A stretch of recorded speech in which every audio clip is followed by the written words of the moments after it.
2020 despite the nominations not being much in doubt in both parties. In California, San Diego State University's Black Resource Center is getting a new name. It comes after a $5 million donation was made to the school, and it will be in honor of Gus Thompson.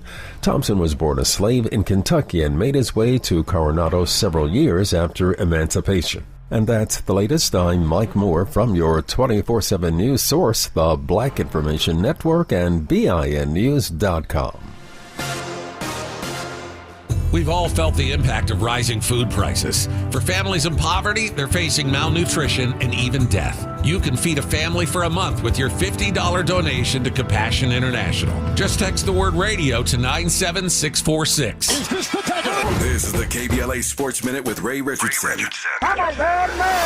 UCLA's women's basketball team got a key win over number 11 Colorado last night. The 8th-ranked Bruins won by 8 at Pauley Pavilion. Bruins guard Kiki Rice had 20 points, 9 rebounds, and 4 assists. The Bruins improved to 11-5 in the Pac-12. Top 5 women's basketball teams in this week's AP poll: undefeated South Carolina, Ohio State, Texas, Stanford, and Virginia Tech. USC is 7th. A couple of troubling stats the Lakers need to address in a hurry if they're going to make the playoffs. The Lakers have ended the first quarter trailing by double digits 13 times this season. They were down by 17 after the first quarter at Phoenix on Sunday. The Lakers are also the only team among the top 10 in the Western Conference with a losing record on the road. The Lakers are 11-19. They've got some serious work to do over the final 23 games. No debates, no speculation, just the info you need. That's your KBLA Sports Minute. I'm Ray Richardson. More news, opinions, and conversation when we come forward on KBLA Talk 1580.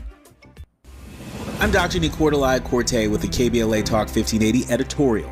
In a public opinion survey commissioned by KBLA Talk 1580 and conducted by Viteris, the black voters surveyed were highly enthusiastic about the March 2024 primary. The race for Los Angeles District Attorney is being hotly contested. Incumbent DA George Gascon's efforts to implement progressive criminal justice reforms have generated pushback from within his own office, the broader law enforcement community, and some in the general public. He was the subject of at least 2 failed attempts to qualify recalls. The concerns about crime are reflected in the polling results of black voters. Nearly 1 in 4 have been victims of violent crime or have someone close to them who has been a victim. 1 in 5 black voters have personally been victims of property crime in the last 2 years. A majority of respondents feel less safe than they did a year or 2 ago, but they reject the notion that criminal justice reform has gone too far. This year, black voters will be looking for candidates who speak to the complexity of the issues as opposed to a one-size-fits-all approach. Nearly half of black voters have an unfavorable view of DA Gascon, but his challengers are largely unknown. Nearly half of the black voters are also undecided, which means there's a clear opportunity for candidates to connect with black voters. Our poll makes 3 things abundantly clear. Black voters matter. Black voters are closely following this race, and the candidates for DA have a lot of work to do. KBLA Talk 1580 is committed to the mobilization and use of the franchise to empower our audience to identify and pursue their interests in advancing equity, inclusive representation, and multiracial solidarity. For KBLA Talk 1580, I'm Dr. Nicordelai Corte. We welcome your feedback. Electoral votes, more than 270, more than enough to become the 44th President of the United States. He will be the first African-American President of the United States. I've been broke all my life, but I kept hope all them nights. You see business in my city? Yeah, they closed all them twice. I was just riding down Salem, all them damn potholes, I can't drive. I know y'all can fix it faster, but I know y'all won't try. Don't nobody care about us, and that's why I don't vote. Voted for Obama back in 2012, I remember that's when I had hope. He was saying, yes, we can, and everybody got less food stamps. And when I turned 21, I was still broke, I'd never vote again. I don't think I ever had a president make my life better. Did it all on my own, ain't no politician ever do a nice gesture. I don't even know the mayor's name, I ain't never seen her one time ever. Tell me how she gonna help the city. What I'm supposed to do, write letters? What I'm supposed to do, blame Trump? He ain't never really gave a ain't nobody raised minimum wage. None of these jobs pay enough. I think they just wanna keep us broke, cause they ain't putting none in place. place for us. This how all my people feel, but we gotta learn. We complained enough, let me change it up. Everything I just said, everybody I know think the same way. See, they don't wanna see us vote, and we never do, so we see the same thing. But all our votes really do count, and they'll never really let it show. So now I'm finna break it down, cause if I don't, you would probably never know. First thing first, you know back in middle school when they taught us, it was 3 branches of the government. We forgot it when we got older. It's the judicial, the legislative, and executive. But all we know is the executive. That's the mayor, or the governor, and the president. Now none of them 3 people make no laws, they just be checking them. The laws come to their desk and all they do is say no or yes to it. So when the news station tried to tell us that Barack Obama couldn't put us on, we was all salty at Obama when it was the Congress members all along. We gotta focus on the legislative branch, yeah, they the ones that make the laws. Yeah, they the ones write how much food stamp money you get on the card. But when people that wanted to help us wanted the job, I know they probably lost.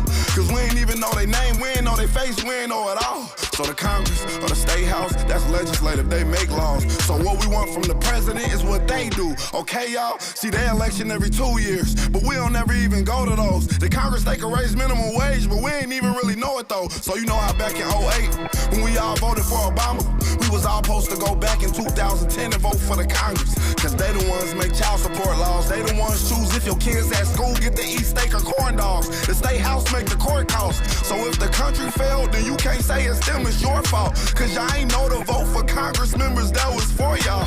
And they don't gotta leave after 4 years, and we just let them sit. KBLA Talk 1580. Yep. I feel like I should play that every election season in its entirety. He broke it down. That's Yellow Pain. Dedicating that to Molly Bell because she loves that song. But look, we're here. We're there right now. Voting is on. If you are in California, you will have had a total of 11 days to vote before the final day, Election Day, which is a week from today. And here's the thing, we spend so much time obsessing about Trump and Biden that we're not paying attention to city council. We're not paying attention to the assembly and the state senate, which are our legislators. Many of you know I went and visited the state capitol yesterday in a quick turnaround. It was a good reminder. I hadn't been there in a long, long time. What those folks do up there, they're supposed to be representing us. They're making decisions pertaining to us, and we don't always pay attention. Now, I know I'm preaching to the choir. This is the KBLA delegation. We're involved. We're change makers. But even those of us who call ourselves activists, even those of us who really deeply care in our hearts, have bills to pay, kids to raise, jobs to get or fulfill, and so we don't always know. And that's why KBLA 1580 has on our website these conversations, especially the judges. Oh my goodness, if we haven't realized how important judges are in the past couple years, watching decisions made about the former president, watching the Supreme Court dismantle rights that we've previously had for 50 years, then we will never know. But I have had the opportunity to interview quite a few people who seek to be on the LA County Superior Court bench to judge you and me and whoever. And so it's a beautiful moment because so many interesting people, progressive people, folks who don't traditionally run like public defenders are looking to become judges, and we can be part of that change. It is still the momentum that we created. You can go back to 2013 with the murder of Trayvon Martin. You could bring it up to 2020, talk about George Floyd and everything in between. But that momentum is still reverberating in policy. It's still reverberating in who chooses to seek office and what the requirements are for that.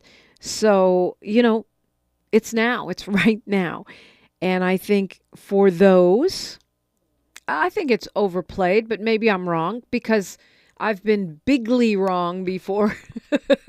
Pun intended. I did not think that Donald J. Trump would ever be the president of the United States. Never, never, never, never, never. And now we're staring at a second round, and it's a real possibility. So if you're one of those people, who I would say foolishly, but if you're one of those people who, for whatever your reasons are, is not going to vote the top of the ticket, for not going to vote president, can't stomach Biden, can't deal with, he who shall not be named, then you got to vote all the way down the ticket, in my not so quiet opinion, right? All the way down the ticket. From Congress all the way down to the Central Committee that Jasmine Canick was on here talking about, the Democratic Party or a Republican Party, if you're a Republican, Central Committee, the delegates for your party. And we can do that by paying attention and knowing what we want to vote.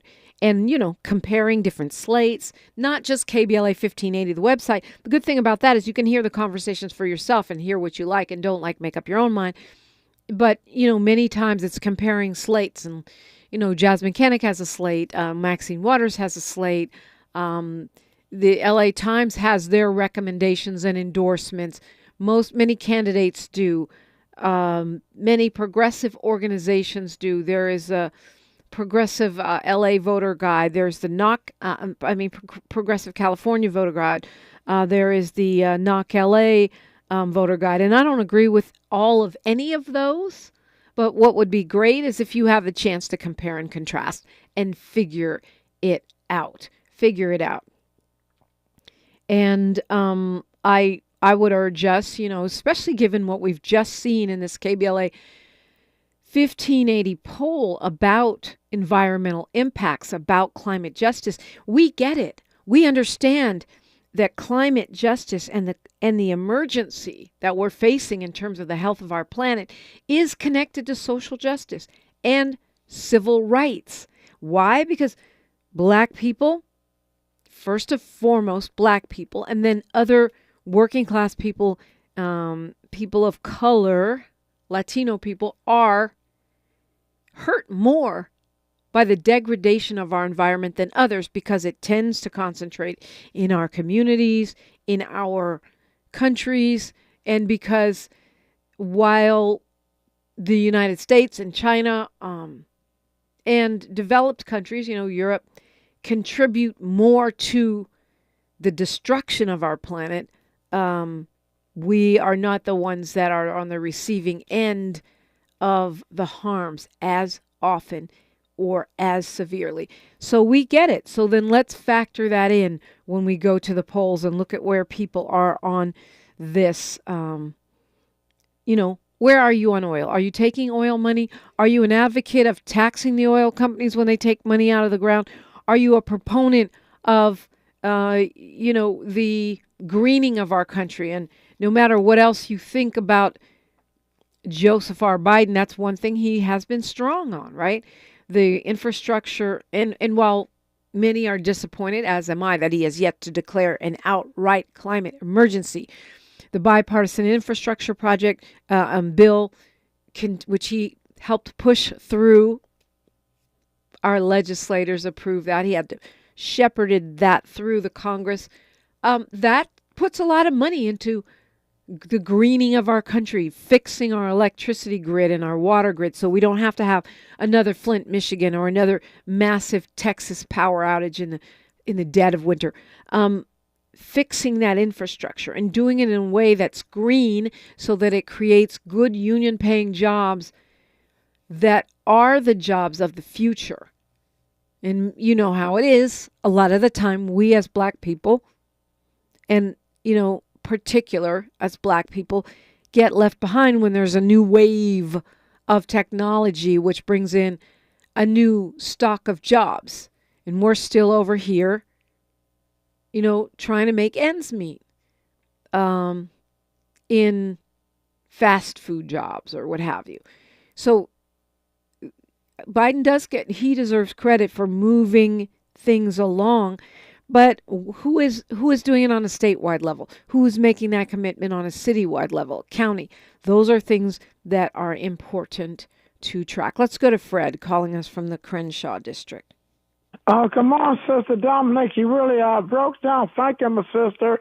Today is everybody needs to vote. Matter of fact, I did early voting in the Crenshaw Bone Hills Mall. They had a community room, and I wasn't familiar with the machine, so a couple of ladies walked me through the process.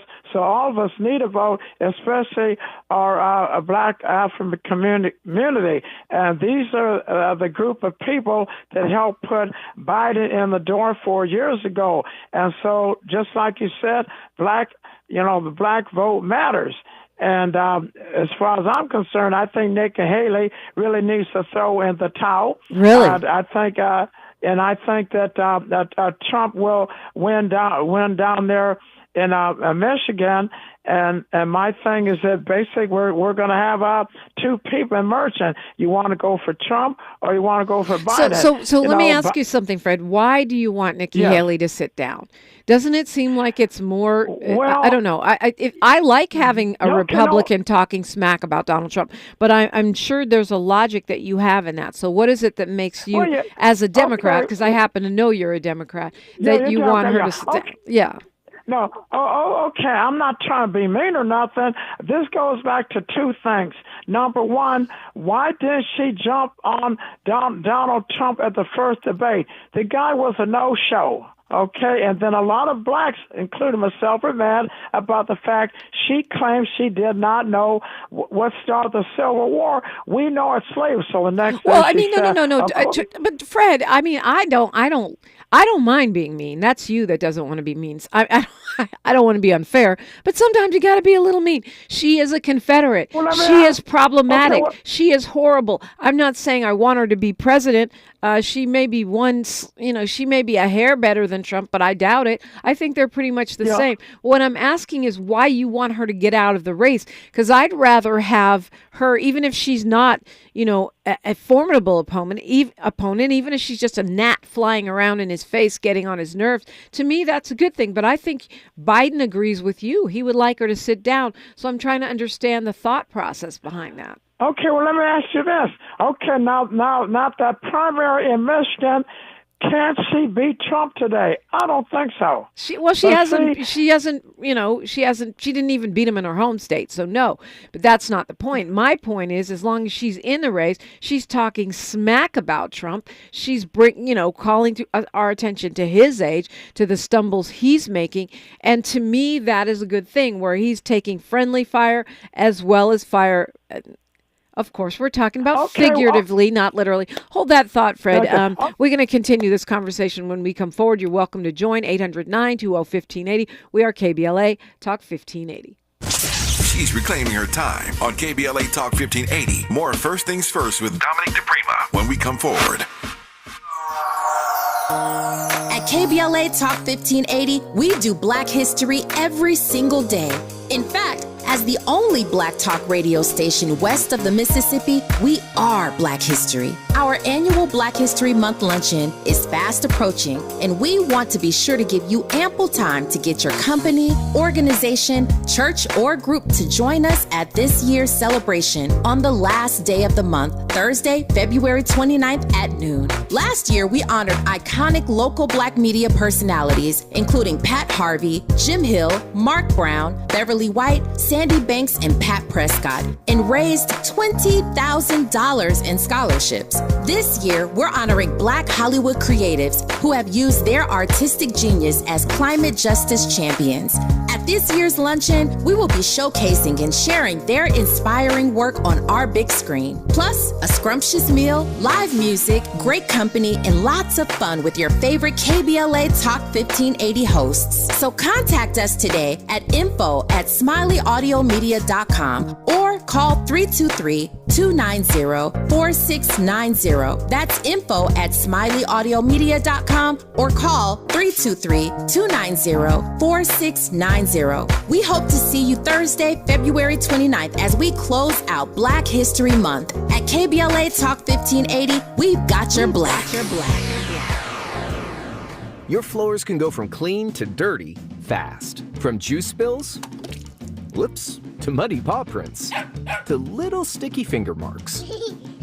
Good thing your Swiffer WetJet works fast, too. Swiffer WetJet easily cleans everyday messes as quick as they happen. The next mess is right around the corner.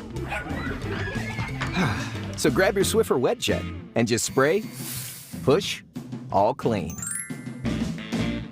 Tax Talk with Straight Talk. You give and you give. This tax season, you get with Straight Talk Wireless. You get a reliable 5G network and unlimited data and a new Samsung Galaxy A15 for just $99. So you can give your janky phone to your kid. Yeah! Good talk. Switch to Straight Talk for plans starting as low as $25 a line per month for 4 lines. Find us at Walmart and StraightTalk.com. For network management practices, visit StraightTalk.com. Device offer ends 4/14/24. In-store activation on single Silver Unlimited plan or higher required. Family plan discount with 4 lines all on the Silver Unlimited plan. Taxes and fees apply.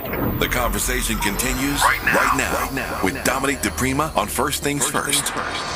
And so it goes. In case you're not paying attention, the polls are open now. You can vote anywhere here in LA, in California, California-wide. You can vote at any vote center. I know that's not like that everywhere in the country. So if you're listening from somewhere else, I would suggest that you check out the website of the Secretary of State where you are, or your your county registrar of voters. This is it. We have a week with 7 days from today. And, you know, Fred's bringing up Michigan. Can Nikki Haley win there? No, I don't think she can. Another compelling question, can Biden win there? Because Michigan happens to be home to a lot of Arab Americans who are quite angry about what's going on in Gaza, quite angry, and are now saying they're going to, sit this one out. No preferred candidate. Not vote for Trump, not vote for Biden. Of course, it's a Republican primary in Michigan, but I'm talking about when the rubber hits the road and it is time to vote in November. Will that hold up? Biden has been saying that he thought a ceasefire in Gaza could be happening as soon as this weekend, a temporary ceasefire in exchange for the release of hostages and, similar to what happened last time where Israel lets some folks out of prison, many detained without charge on these administrative holds, many women and young people that are in detention, and that in exchange the elders and women that are still remaining as hostages would also be released. He's been saying that, and I feel like the president has been saying he thought that would happen. And it would be great for him if it did, especially as the election looms, but it would be great for the world because people are getting killed. Palestinian people, civilians are getting killed every single day, children. I saw an op-ed that was justifying Israel's campaign there in Gaza. And what it said was that when we say 30,000 people have been killed, that the health ministry there doesn't differentiate between civilians and combatants, right? And then also, again, questioning the veracity of that data, which is something Biden did early on, where he said, well, why should we believe how many people they say have died? That's the health ministry of Gaza, which is run by Hamas. But the thing about that is that since then, those numbers have been vetted internationally, and they are now being used by the Israeli government as well as the U.S. government. So evidently, they now do have confidence in those numbers, number one. Number two, it's true they don't differentiate between combatants and civilians, but we know that more than half of those people who have been killed are children and women, right? And so those children are not combatants, and that's just way too many. So, but despite the optimism coming from the president, Hamas and Israel are both saying they don't think that there will be any ceasefire anytime soon.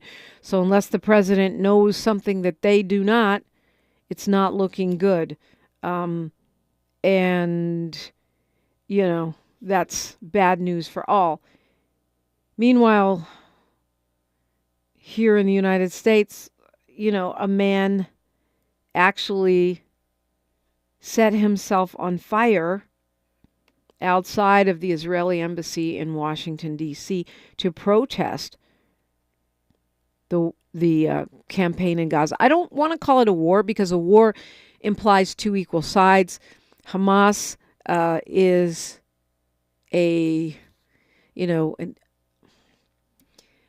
terrorist group, a guerrilla-style group, and while they have these tunnels and they have been reconstituting a lot of weaponry, actually what they're doing is recycling a lot of the weaponry that Israel has, used on Gaza that are not exploded or not spent, and recycling them. Israel has the 15th most powerful army in the world, so it's not really a traditional war. That said, this guy Aaron Bushnell, who is in the Air Force, set himself on fire. Last thing he said was "Free Palestine." It's really grim and tragic. Understand he said he didn't want to be complicit. He poured liquid over his head, set himself on fire, and he is now dead. They took him to the hospital. He died at the hospital. He was a cyber defense operations specialist. He served in the 531st Intelligence Support Squadron, and he was on active duty serving since 2020. He said he just didn't want to be complicit, and he was quoted as saying, "Many of us like to ask ourselves, what would I do if I was alive during slavery or the Jim Crow South or apartheid? What would I do if my country was committing genocide?" he said. And then he went on to say, the answer is you're doing it right now. It's terrible that anytime someone takes their own life, but it's understandable that this man felt a sense of urgency, that he felt a sense of moral obligation to do more than just sit around and wait for a temporary ceasefire, sit around and watch people's homes be reduced to rubble on our dime, because we're paying for that. A lot of it is coming right out of your pocket and my pocket. And this is 4 months of this. It's 4 months of this constant bombardment, of not just those who are dead and those who are, but think of all the wounded and maimed. And now the entire population crunched into the southernmost corner and more than likely waiting to be bombed there in early March is what the Israeli Prime Minister, the Trump of Israel, Benjamin Netanyahu, is saying. And, the United States is somewhat isolated on this because those protests that are going on, they're not just those protests for ceasefire, a real sovereign state for the Palestinians with its own borders that controls its own waters, its own territories, that is not occupied. Those are worldwide. They're not just here in the United States. And the United States has really isolated itself on the world stage in terms of this because we continue to veto UN calls for ceasefire, even though the rest of the world is calling for ceasefire. We are the lone voice and the purse behind this horrible, horrible carnage that's happening in Gaza. So if I'm paying for it, I should have power. And I think a lot of us are waiting to see our president flex that power. Pivoting back to the school board when we come forward after news, traffic, and sports on KBLA Talk 1580. KBLA Talk 1580 is an intervention. When we come forward, includes you. KBLA Talk 1580, turning pain into power. I'm Mike Moore. Here's the latest from the Black Information Network.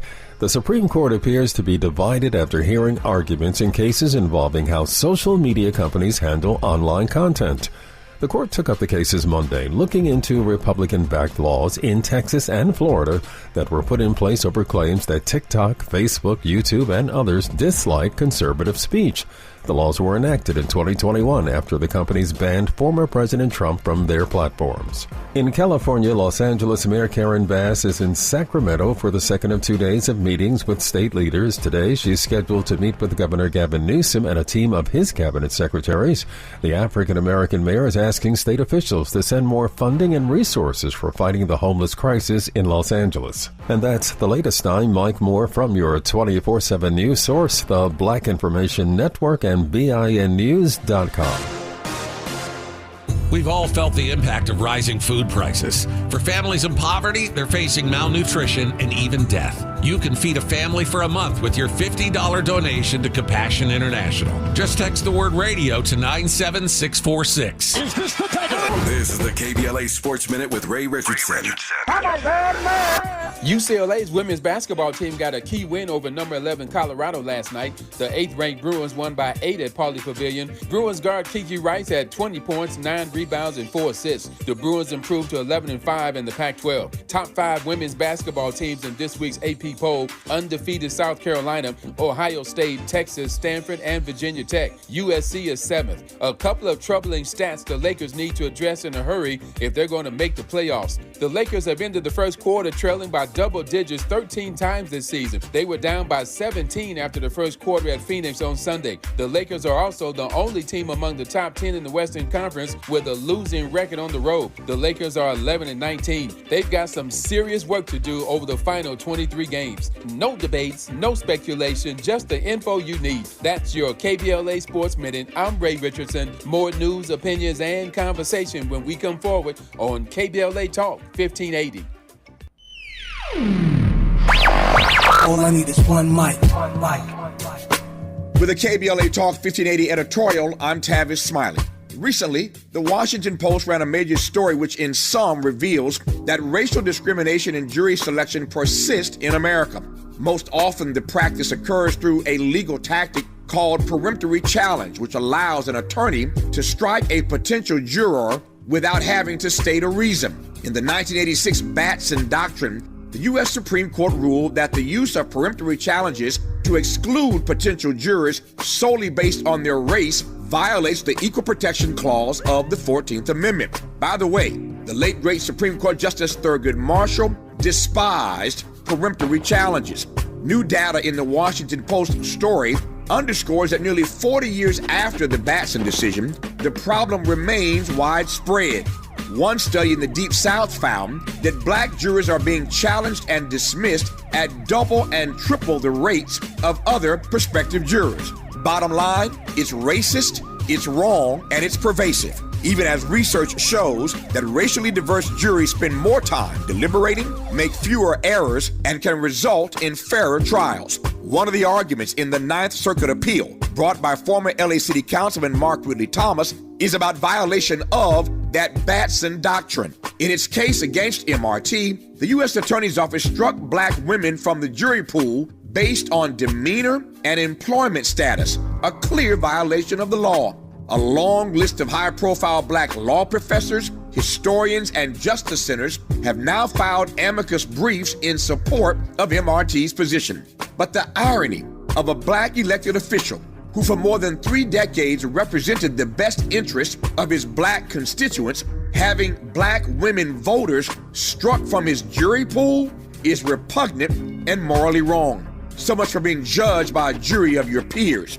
MRT's legal team argues correctly in its filing that given well-established law and legal principles set forth by the Supreme Court, Ninth Circuit, and state courts and legislatures, The Ninth Circuit should likewise reaffirm and clearly state that applying facially neutral justifications in discriminatory ways to target black women and other protected groups presumptively violates Batson. I couldn't agree more. For KBLA Talk 1580, I'm Tavis Smiley. We welcome your comments.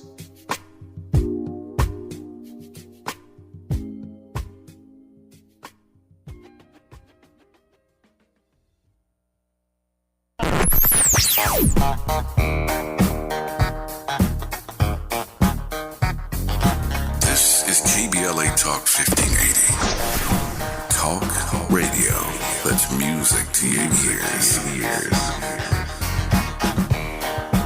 We're unapologetically progressive. KBLA Talk 1580.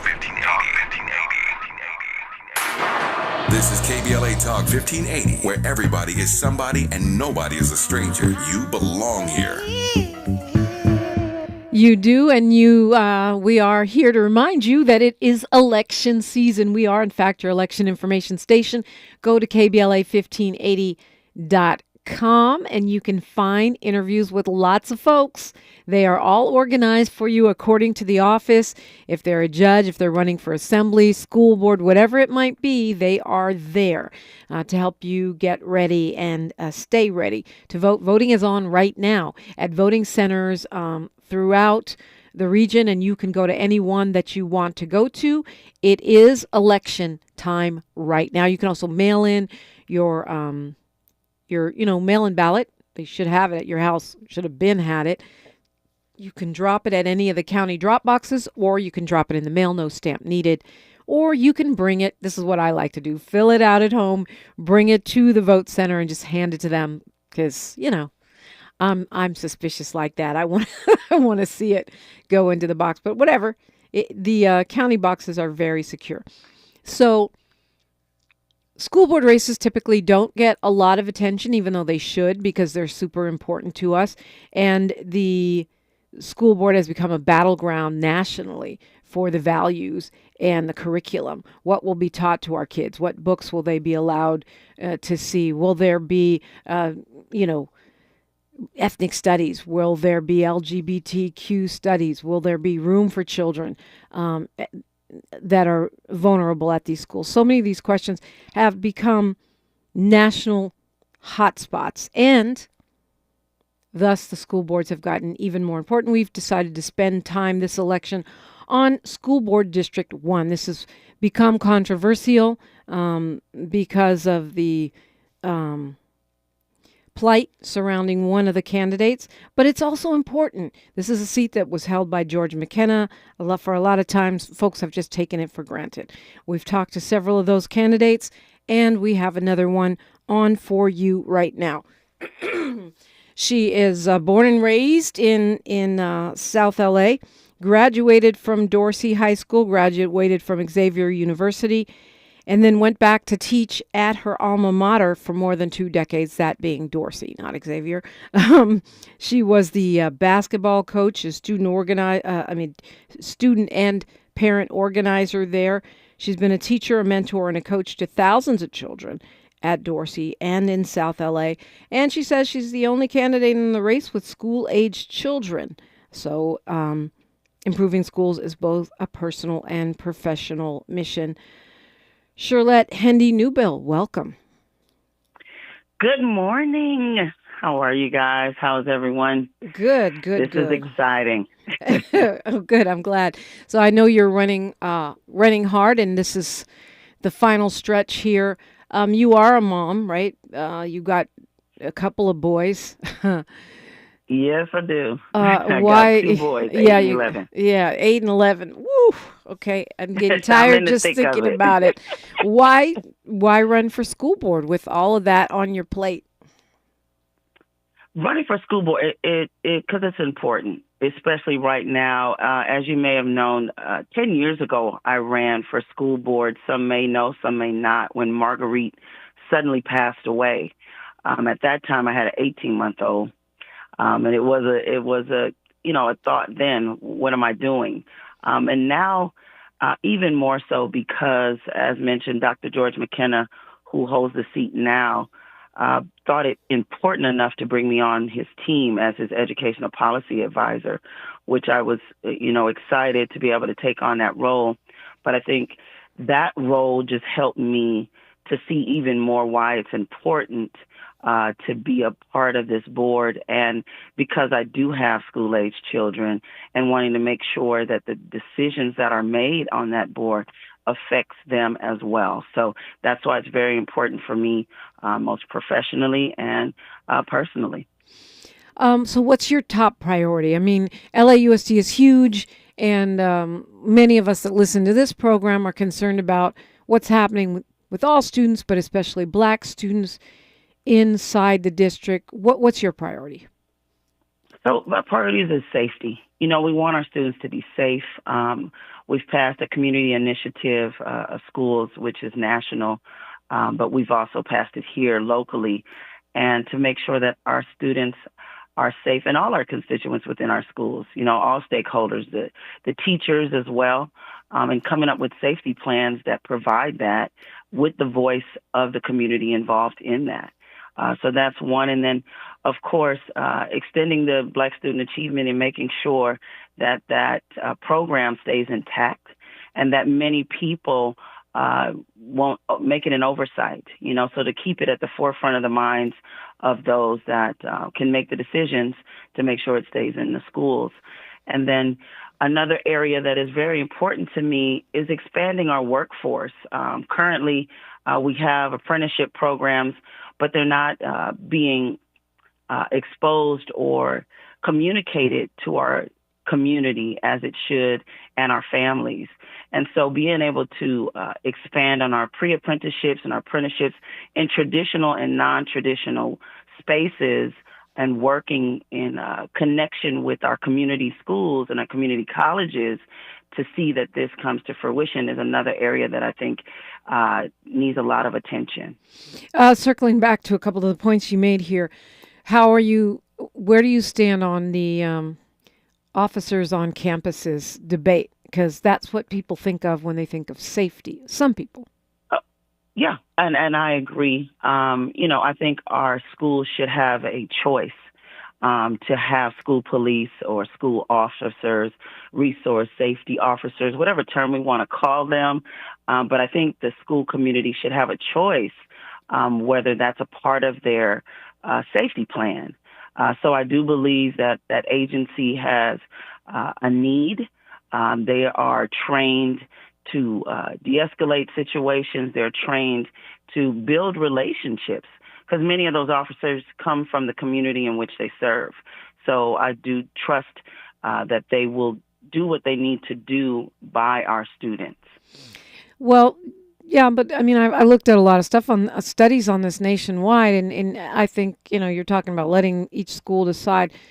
When it comes to Black and Latino students, many times the effect of having an officer on campus is actually criminalizing those students rather than keeping them safe. Yeah, I mean, I think our larger agencies have created the narrative and has painted that picture, right? The officers, because as a dean, I've worked with Dean our of officers students. and Yeah. Dean of Students. And we work in the area of discipline, and many of the relationships that are built is often with our safety officers. And they come and they actually educate our students. They're not there to criminalize them. They're there to educate them, to help that they're on a proper trajectory. And they're not being put into a system and saying from school to prison. They're there to teach them that that's not the road they want to go down. So it's very important that our safety officers are there to help encourage, and they're not walking the halls, and they're there as a resource if we need to call on them. Because we're in a society now where we don't know what could happen, right? And we want to make sure that we have an agency that can respond to our students in a timely manner. And when you talk about apprenticeship programs, this apparently is a very big issue on KBLA. I always have people calling in saying, why don't we have these programs like wood shop and that everybody's not going to go to college. Is that what you're talking about? Totally. I want that and expanding because, we have wood shop, electronics. Carpentry is such a big industry right now. Speaking with the unions at carpentry and having them, have field trips for even our young students to come and be exposed to those careers early on, to be able to see this is something that you can do because they're not in the classrooms, they're not in the schoolhouses anymore, K through 12, but having that opportunity because at high school, students are eligible to dual enroll. They can enroll in a community college and get these trading skills simultaneously as they're getting their diploma. People just don't know about it. Well, as a dean of students and as a basketball coach, certainly motivating, disciplining, and helping to inspire children is part of your job. And I'm asking you about what it is we still need to do, what our children need to dig out from the harms of the lockdown portion of COVID. Because as a mama, my experiences were not there yet at all. Yeah. Oh, wow. The social emotional learning is at its peak, having opportunity for our PSW, our psychosocial workers, to be able to share with our students who are currently going through particular, quote unquote, for lack of a better word, an issue. We have to provide those services for them because mental health is so important. And I think it's for our whole community because many times within our culture, we weren't encouraged to share your quote unquote problems or your issues, right? So we're changing that narrative, and it is a challenge, and it starts at home. That we're here to provide services to help you. And so many a times within being a dean of students and athletic director, you have to sign a waiver to get permission to be able to speak with our student. And oftentimes they're like, well, I don't know. I don't know if they need that. And many of the students are feeling, well, I don't know if I need that. But changing the narrative, I think, from home and our community, that this is a bonus for us. This is a plus. This is to help us through the traumatic situations that we've been through to really thrive and strive to do our very best. Right. Your website calls for wraparound support on campuses and mental health support for students on campuses, but also involvement from parents and grandparents. What does that look like? That is having, an opportunity to come into a school site and have those wraparound services, whether they're provided from the school or an outside agency, to be able to come to either your home or counseling on campus. But it involves everyone. It involves the parents, whatever caregivers, because we know oftentimes some of our students are being provided care by outside resources, be it foster care, but it involves everyone on the same page, knowing what is going on with the student so that they're getting the best service possible. Sherlett Hendy Newbill, you have been endorsed by the LA Times and a lot of other folks, the LA County Democratic Party and others. Give us your 1-minute elevator pitch why we should vote Sherlett Hendy Newbill for LAUSD School Board District 1. Because with my unique skill set that I've acquired over 2+ decades, my goal is the same, as all the members, is to fight for our students and the marginalized students, and to know that I come with a lens that is different. I have boots on the ground. I am vested in this community, and I am believed in by many. And so those many, as mentioned before, and those of this community who have served, like Heather Hutt, like Tina McKenna, Kamala Dove, Holly Mitchell, these people have served in this community, and they believe that I can serve the same way. And so I am here to fight for our students, mine included, and I want to be able to be the next board member to make that change and difference. She said mine included.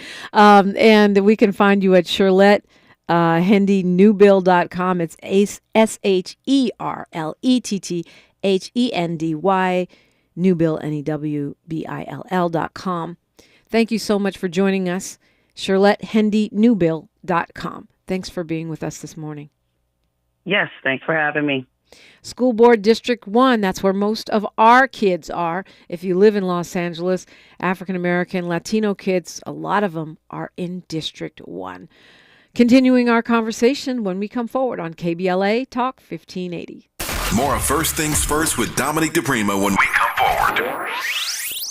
Do you support public education? More than 38,000 educators at United Teachers Los Angeles do too. Together, we have fought for a better public education for our students and communities, and having you on our side has been essential in our fight for better public schools. Together, we will continue to work for public schools with green spaces, more mental health staff, smaller class sizes at every grade level, and a higher investment in the Black Student Achievement Plan. We are UTLA, and you make us stronger. It's never been faster or easier to be a voter. Look for your vote by mail ballot in the mail. Fill it in and drop it off at a mailbox on your way to work, on your daily walk, or when dropping the kids off at school. Save time and vote early. Make a plan to vote at plan.lavote.gov. That's plan.lavote.gov. Brought to you by the Los Angeles County Registrar.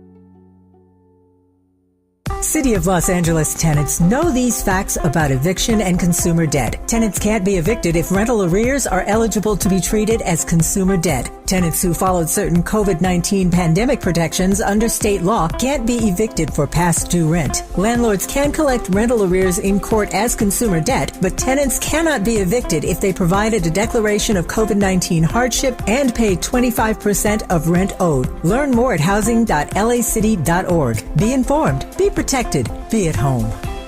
JP Morgan Chase is building on the investments in California to help close the racial wealth gap and build a more equitable future. Visit jpmorganchase.com/racial equity and get the tools to help reach your financial goals. I started vaping my freshman year of high school, mostly because all my friends had vapes. I wanted to fit in with them and look cool and be a part of everything that they were doing. The hardest part about quitting for me was all my friends still hitting their vapes right next to me. It was really frustrating and confusing when I was trying to quit because in my head I knew I didn't want to do it anymore, but for some reason my brain still wanted it. No quit story is the same. For free support, text Kick Nicotine to 66819 today. Your ancestors' favorite radio station, and your favorite morning show host. Let's get back to Dominique DiPrima right now. Back to me right now. Back to you right now. You are welcome to call in 800-920-1580, 800-920-1580. As many of you may know, I was in Sacramento yesterday. Very quick turnaround trip. Myself and a group of others were honored on the assembly floor. Yes, I got a post. I got some great pictures. This is a celebration of Black History Month. It's called the Unsung Heroes Award. Each member of the Legislative Black Caucus of the state of California selects a person that they want to honor, usually from their district, that they want to honor and kind of highlight. They say a little bit about us on the floor of the assembly, then we get a certificate, we take pictures, and it was quite an impressive group of folks that were selected.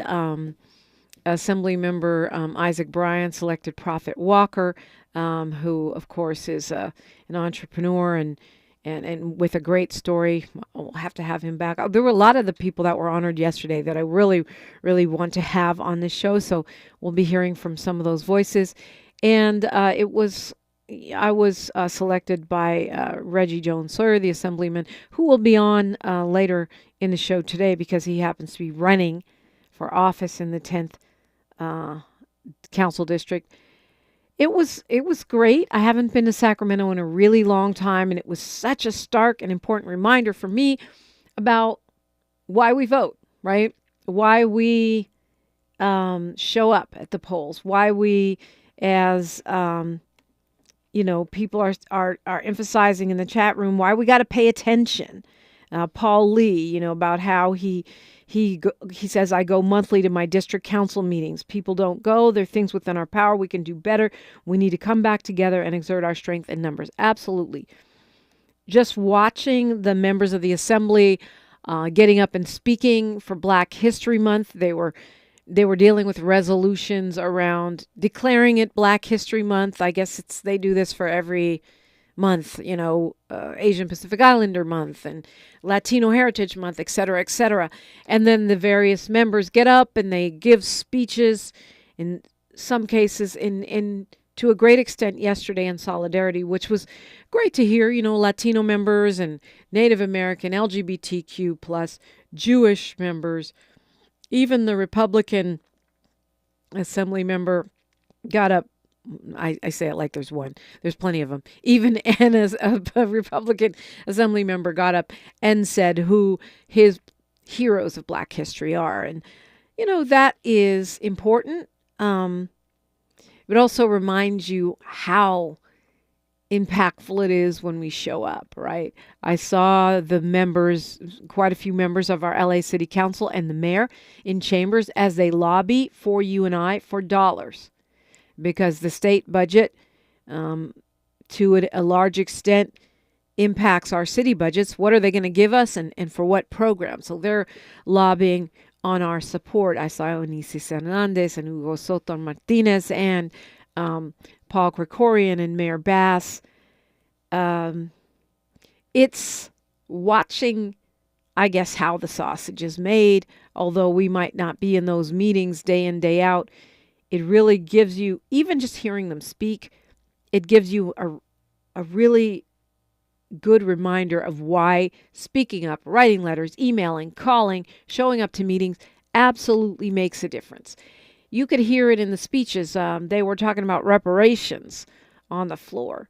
And Akilah Weber, the daughter of Secretary of State Shirley Weber, who's now an assembly member, made a powerful speech about how important it is to support reparations and the work that the California state legislature has done on that. And of course, we're continuing that conversation every Friday. We do Freedman Friday in the 7 o'clock hour here on KBLA Talk 1580, my second hour of the show, in order to keep that momentum going. But like I said, it was a reminder because you can easily see the impact of the public conversation, and you could easily see how 5, 10, 30 people showing up at the state capitol during those meetings, just like when we roll up to our city council meetings or our board of supervisor meetings, it makes a difference because it means we're paying attention.